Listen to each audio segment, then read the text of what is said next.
Hello and welcome back to another video for Final Fantasy XIV with me, Meoni. I'm outside. As you can see, we're looking at a new statue today. Here's the Y'shtola that we looked at previously, which is of course the Play Arts. Sorry, was it Bring Arts? Is it Bring Arts? This is the... Yeah, it's the Bring Arts. Sorry, not Play Arts. Bring Arts. So in the same route as that, we've got the Estinien one. I had to get this from a friend of mine who helped me get this shipped across from the European Square Enix store because the UK one did not have this in stock any further. They ran out. And after I enjoyed the Y'shtola one so much, I was like, I really could do with collecting all of these as they come out. There was a slight little bit of damage on the box, but nothing too crazy. I'm not really that bothered about the box anyway. I'm not that kind of collector. I want to display these things. So we're going to do this unboxing and show what it looks like, the scale of it and stuff. I thought that would be fun. We did that with Y'shtola. So this is what it looks like then. So there's Estinien Wormblood in all of his glory. And we've got all this plastic, which we're going to separate, of course, as Y'shtola watches on in horror as her teammate is created. This bit then has the lovely stand behind yet another piece of plastic. And yeah, so all of these square stands, basically, this is the way they're going for Bring Arts.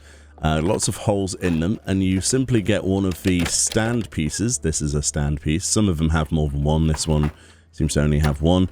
And then you slot it into one of the hexagonal slots on the base. So you can put them on the side, you can put them at the back, vice versa. So we want this pretty tall so that we can have Estinien, gripped. Then there's one last thing that goes onto that, which is a hook, like a hook piece.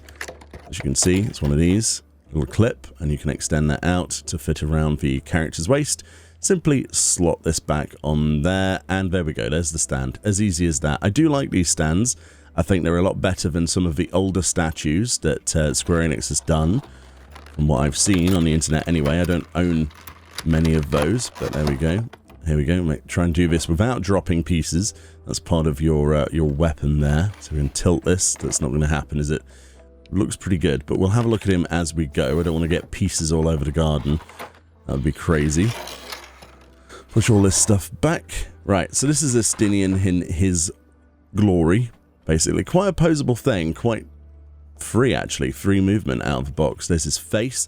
You can actually swap his head out completely to that of the unhelmeted version of Estinien, but personally I think this looks a little bit cooler as the Azure Dragoon. There's the hole in his back where you can actually fit the weapon as well, so you can have the weapon sheathed on his back if you wish to, and the head just simply comes off. It does have articulation. Some of the joints and bits and pieces are a little bit harder to get off than others, as you might have seen from the Y'shtola video. There's that the other head though, but when you're not using a head, you can place it on a bust. So as you can see, the bust itself doesn't come apart. It's actually the head that slots onto that at the top there. So if I wanted to, I could have him with his hair out and his eyes and etc., which is quite a nice sculpt, but I'd prefer it not that way. But first... And it started to rain, so it looks like we're going inside now. Bloody brilliant, isn't it? British summertime. Unbelievable. So after a short trip inside, because I started to get very wet and I tried to shield the model as much as possible, let's get to building this. Sorry about the lighting. There's nothing I can do about it. Absolutely nothing. You plan out, some recording, and it's acting like it's April still outside. So here we go. Here's all the bits of the weapon. So you'll see that there's this wing here as well. There's a slightly different wing already attached to it that's closed. So you can switch between the two of those so that it fits better on his back. I discovered that later. But yeah, pretty much all of that stuff.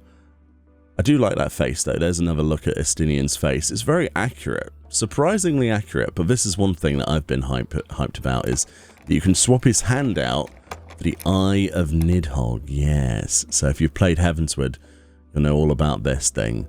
Yeah, it's a literal Eye of Nidhogg. So I think I definitely want to swap out one of his sort of default hands for the hand of Nidhogg. I think that's something you'd be stupid not to do, in my personal opinion. Yeah, so let's get to doing that. To do so, we're going to have to pull his hand off of his joint, which is not something that's easy to do. So we'll do that in one split camera moment. We also have other hands we can choose from, such as grasping and other closed hands. But so as I've took that off, we did a bit of a jump cut there, as you can see, recording this in post, obviously. And we just simply slot on one of the hands that we have. Obviously, you want one with the correct hand. It looks like he holds Nidhogg's eye in his right hand. Yeah, we're going to need to drop the camera to be able to put that on. There we go. That's on as much as I want it to. There's quite a lot of articulation. Looks pretty good. And of course, we can rotate that around later so he looks like he's clasping it. At the minute, he looks like he's sort of playing basketball. Let's sort out the other hand then, because the default hand that gets put onto his right side was closed and didn't have a gap in it for his weapon. So again, we pulled that off. We're just going to slot this on, which is something we need to jump cut for because, you know, I've only got so many hands. And there we go. Now he has a hole in his hand. We can place things in his hand, funnily enough. And yeah, it's quite a well-built model, personally. I think this is a fantastic model. I heard originally when this first came out, there was a little bit of skepticism what it was like. But there we go. I pieced that together. It was very easy. Just slotted in the bottom bit, slotted in the top bit, and done. I also swapped the blade out on the back of his weapon to a slightly more splayed version. But there's the Eye of Nidhogg clasped forward in his hand. But yeah, obviously the next thing is to find out a pose for him. But there's the other blade that I pulled off. It's kind of more splayed, the one I put on, which I presume is so that it fits on his back more. But I actually quite like the more winged look to that rather than just a closed up blade wing. But pretty cool, isn't it? Not bad at all. And in terms of scale, it matches the other Bring Arts perfectly, which is our Y'shtola. So this is our second, dare I say it, Scion of the Seventh Dawn. A bit jumping the gun there for Endwalker. But as you can see, he is actually the right size in relation to Y'shtola, because he is a very tall Elezen lad. Looks very cool, doesn't it? Very cool side by side. I'm very pleased with the quality of these, and hopefully they do the rest of the Scions. That would be kind of amazing.